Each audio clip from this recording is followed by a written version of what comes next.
To supplement or not to supplement? That's the question many health-conscious individuals are asking. In a world where wellness is big business and shelves are lined with every vitamin, mineral, and miracle powder imaginable, how do you know what your body actually needs? And how do you make smart, informed choices that support your personal journey?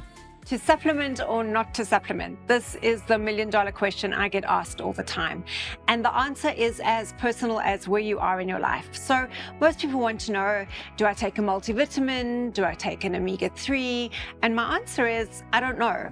We've really got to figure out what you're needing at this particular time in your life, depending on what you're going through. So what might have worked for you a year ago may not work for you now.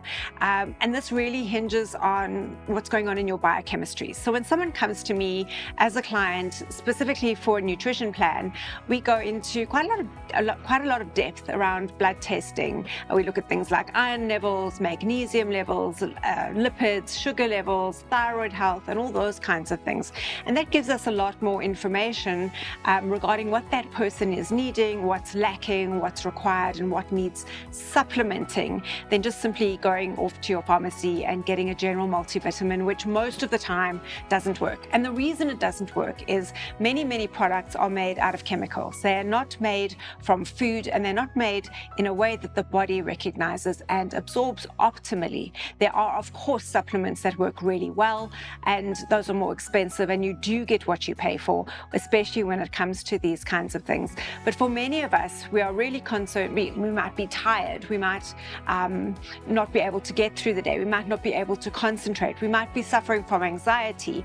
And if you go on social media, you will see all sorts and kinds of claims and information, especially around things like adaptogens, ashwagandha, lion's mane, chaga, all these wonderful mushrooms and adaptogens nowadays that people are taking, that yes, they do work incredibly well, but they may not be suitable for you at this particular time.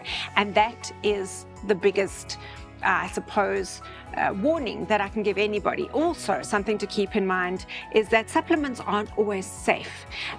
Just because it's a supplement and not a prescribed medication doesn't mean that you taking it is going to be good for you or safe for you. There could be a contraindication with a medication you're taking. It might just simply not agree with your biochemistry.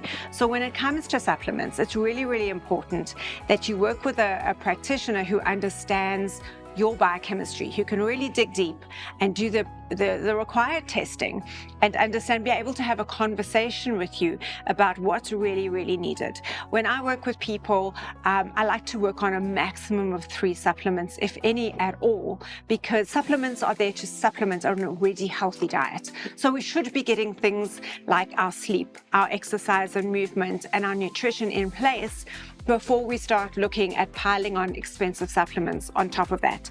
And then those are like the cherry on the top. Those just give us an extra boost.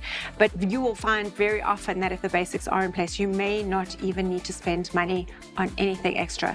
So take a little bit of time, do a little bit of research, and speak to someone who really understands before you go wasting money on things you may not need.